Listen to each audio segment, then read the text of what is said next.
Hello, good evening. I want to do something really funny now. You know, most times not everyone would want to show people how he or she does his rehearsals, uh, or what happens at the behind the camera.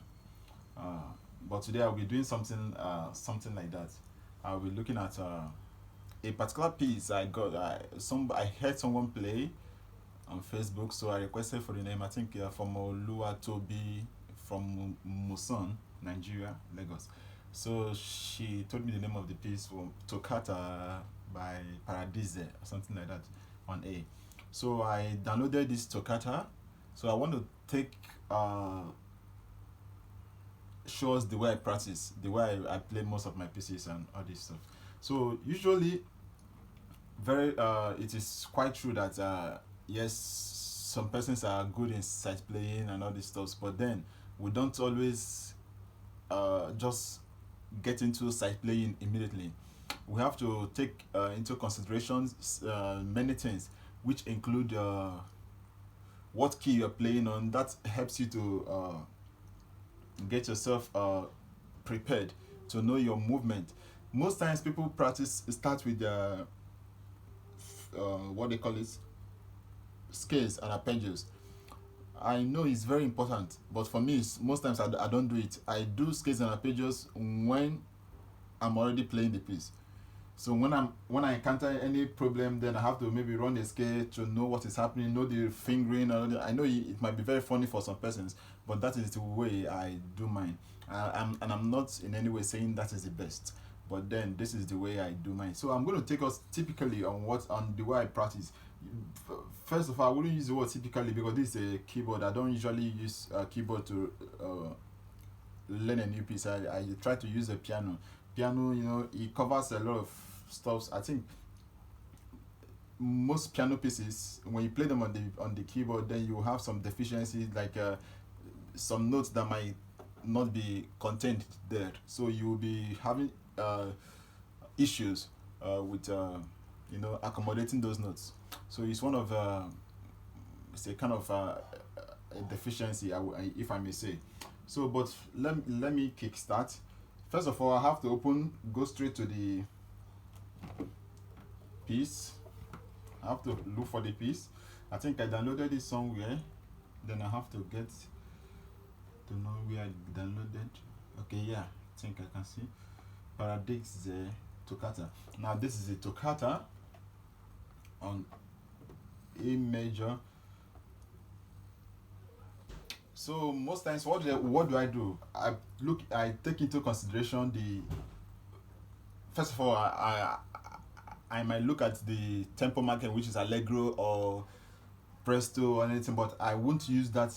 I won't put that into consideration while learning a new piece. What do? I just look at the time signature. Is it okay? 2/4, 4/4, 3/4. Okay, this is a 2/4. So I already know that is 1, 2, 1, 2. So if I'm going to play 1, 2, 1, 2, which means I want to make it faster. So it depends on the kind of piece or the technicality, or if I find it, so if I just glance through it and skip and see that, okay, man, I'm going to encounter so much thing in the as I play along, then I have to try to look for a tempo which I can follow. And most times, okay, now this is on A major. Some persons might begin with scales.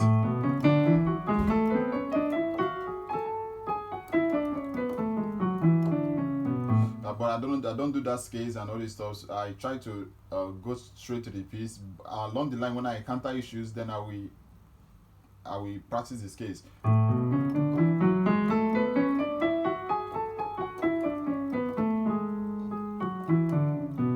Now this is a 2 octave scale. Because of playing scales on the keyboard is usually very slippery for me. I prefer a piano.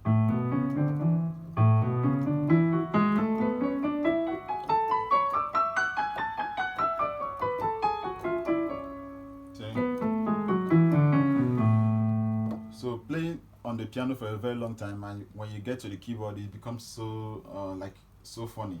So I will go straight with the piece, say 2/4, and look at the way it goes. So what do I do? How do I size play it? I have to keep my eyes at the middle. This place, I keep my eyes at the middle.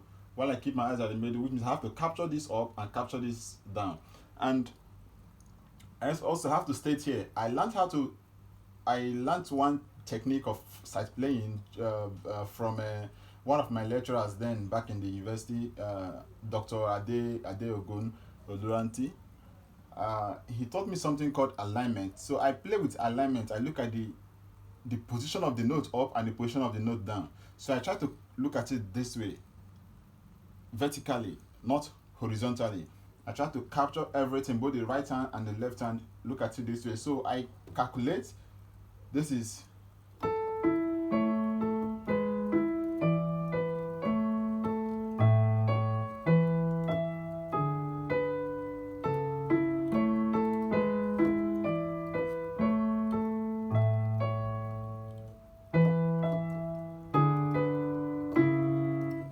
okay. So this is the way I try to look at it this way. And most people, they try to play right hand.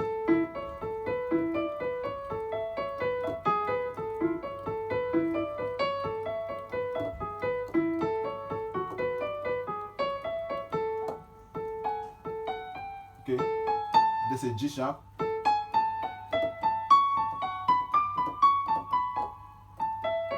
So, but I don't do that because I see it as like a waste of time. Rather, if I'm able to play two bars with my right hand and my left hand, I know that this is what I'm able to achieve that day. Rather than trying to do this and trying to do, I'm not so much good in combining, learning right hand and learning left hand, trying to combine. Rather, I'm much better playing everything the same way. Now I go again. Most times when I play the first one, I might struggle, but second time it becomes, I've understood the movement. My fingers are okay with the keys. It becomes a kind of faster, even when it's not faster, but I don't make so much mistake. I don't spend so much time thinking on that note.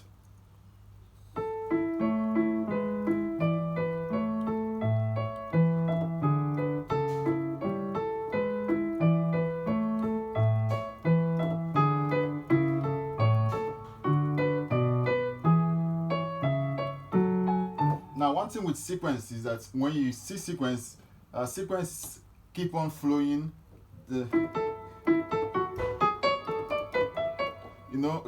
One thing most times when you see sequence, you'll be carried away. You can even keep on making the sequence because sequence is already established. So you most times you keep on making that mistake of you keep on moving. Your eyes now leave what you're playing. You tend to leave what you're playing, leave the side playing because of you've encountered the sequence, and because of that you tend to flow with the sequence, and thereby you miss what you're playing, and you wouldn't even know when the sequence ends. Your sequence, maybe you might keep on going through the sequence, meanwhile the composer has ended the sequence and started another thing entirely. So it's also good when you encounter sequences, you should try to also keep your eyes focused on what you're playing. So I go again from the beginning.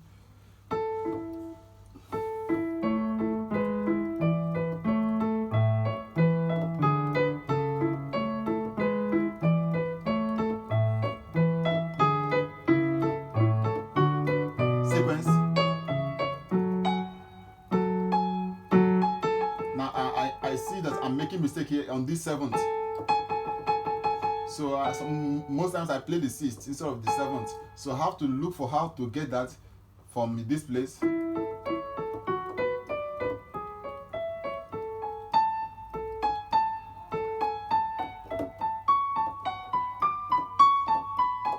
So I have to do that.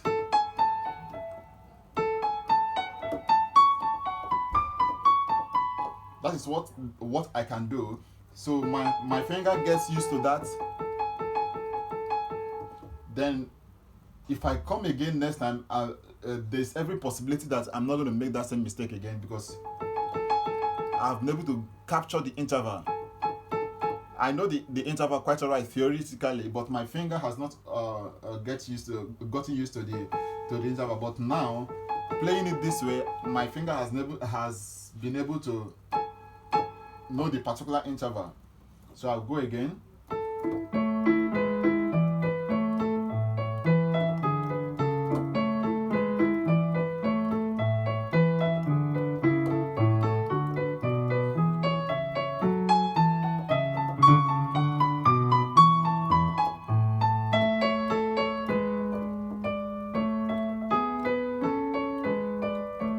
Now this is a new sentence. This is a new sentence, and when you watch, there was something that happened there. When you have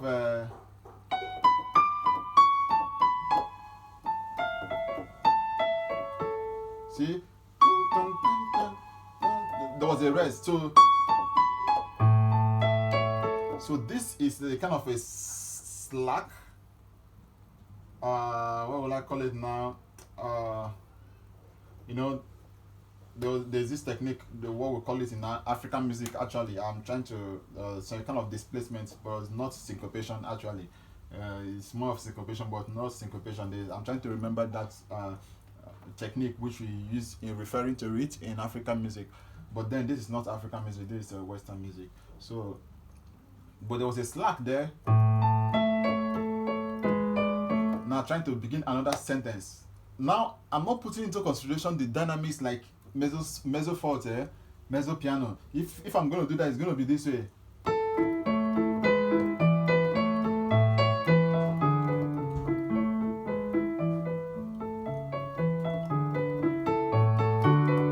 Crescendo.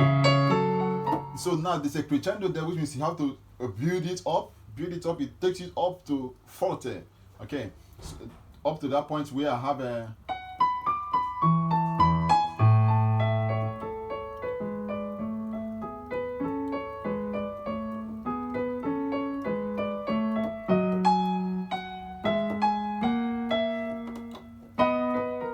Now, most times, now there was something that happened here. The treble clef came in the bass clef. So most times we find that, I think, okay, here again it went back in the bass clef. Here, even the treble on the treble clef, there was a bass clef added to it. So most times when we see this kind of here again, you have a treble clef in the right hand, which means it has gone back to it. So these are most of the challenges which we face in wide side playing. So wide side playing, you have to take into consideration of so many things. If you're not looking at, if you're not paying attention to know that this has changed, your playing might be sounding absurd. You don't know that something has changed. Meanwhile, you are still playing on the bass clef. Meanwhile, they've told you that there's a change of clef there, which means you have to play on the right clef. And most times, getting the clef accurately, like, is usually not easy. Is most time you have to rehearse it, you have to practice it to know that, okay, this I have to move to treble clef. If not, you keep on playing on that bass clef and playing the wrong notes. So I was talking about the dynamics. I don't usually, while practicing playing a new piece, I don't look at the dynamics. After I've done that, most times I try to use myself, kind of personally put the dynamics by myself. Of course, I'm a musicologist. When I can analyze things, know what somebody's saying, I can read the mind of the composer, tell you that this is what the person intends to do. Now, ordinarily, I saw this, and I've been able to know that there was going to be a kind of change of dynamics, because they are saying the same thing. You can't keep on saying the same thing.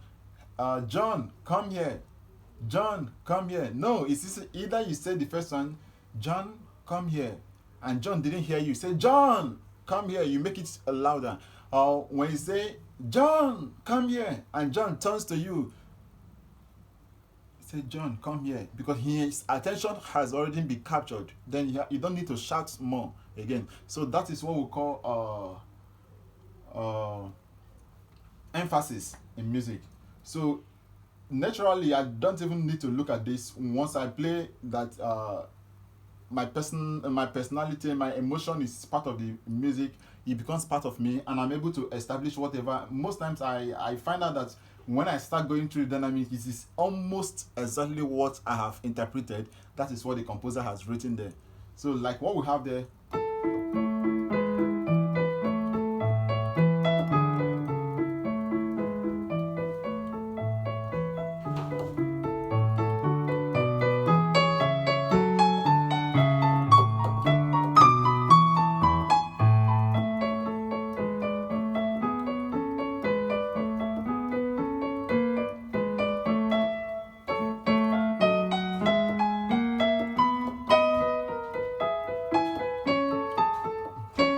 Okay, from here. Now there was a change of key to the half closed cadence, which is a chord 5. It's taking us on key E major now already. So if you don't know how to read your tete signs, you wouldn't even know that we have modulated to key E. You still be there on A major, and because of that, you'll be encountering so much kind of problem. So we have.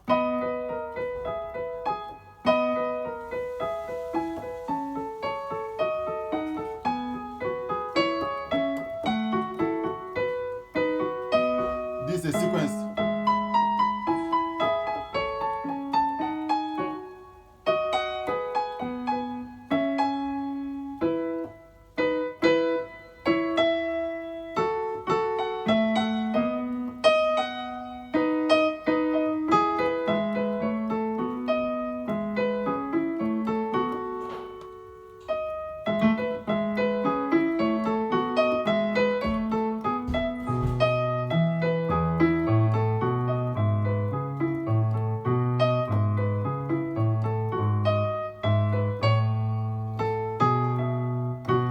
Now I was supposed to do a 6/4 cadence, a 6/4 cadence there, but I don't have a kind of I don't have another B down, so I have to now retain which made it to lose its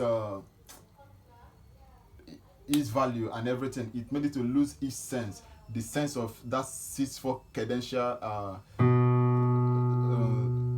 stuff, or cadential 6/4, the way you may call it. So, dun, dun, dun, dun, dun, dun, dun, dun, dun. But I don't have that here. That is the problem with keyboard. But on the piano, you'll be able to access all those things. Now, what did we have here? From this, where it went to key E major.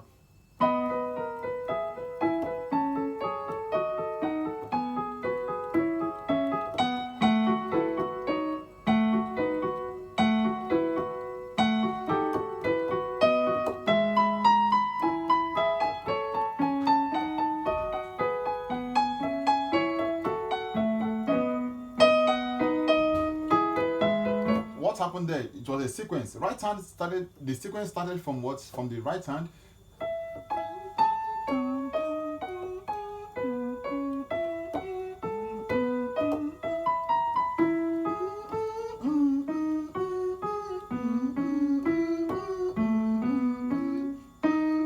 So the same thing the right hand did, that was what the left hand was trying to do.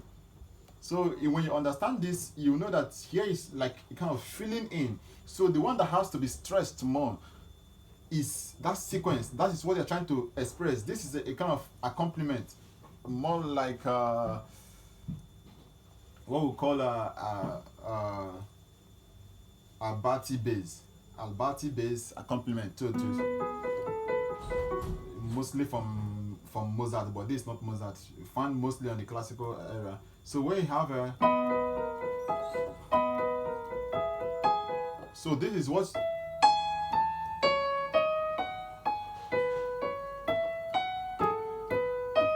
so this is what I'm going to express more. So that is what I'm going to do.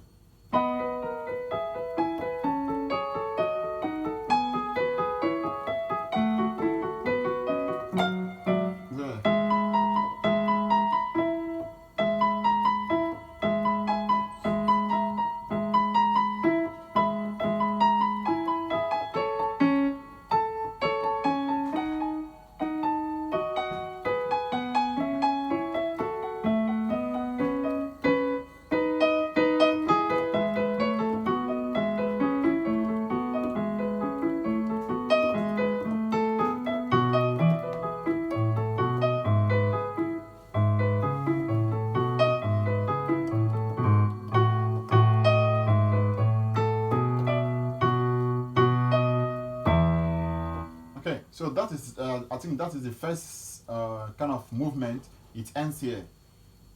It takes you back to key of E major.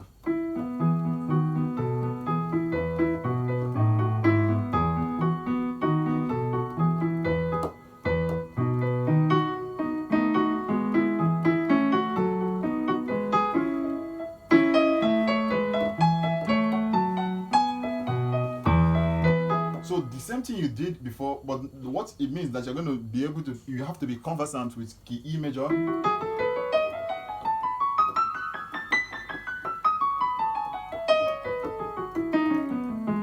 So that's what it means. You have to be conversant with the key major, E major, and of course A major. So when you do that, of course, they're going to move to the relative minor. If you're on A, they're going to move to either F sharp minor. I've not got to that point. I don't know what is going to happen, but I know that most compositions we either move there, or if it's on E major, it's going to move to C sharp minor. So whatever it will have there. But then this is the way I play. So this is like something you get to see. Most times you don't you don't get to see us struggle with pieces this way. You just see it on Facebook or on YouTube, and someone is already playing. You think the person just picked up that and start playing. No, it has gone through so many work at the background. So I'll just play till the place I'm able to stop.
Okay.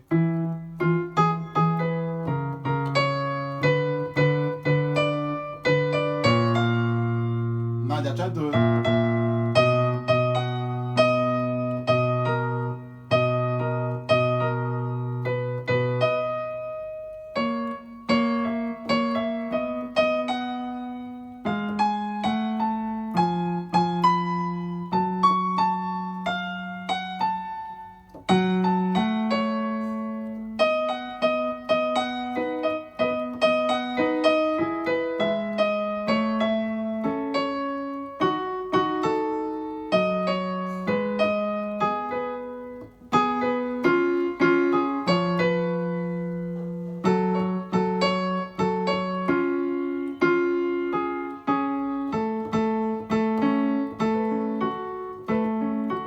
All this is happening here are sequences, building it into bridges.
back to.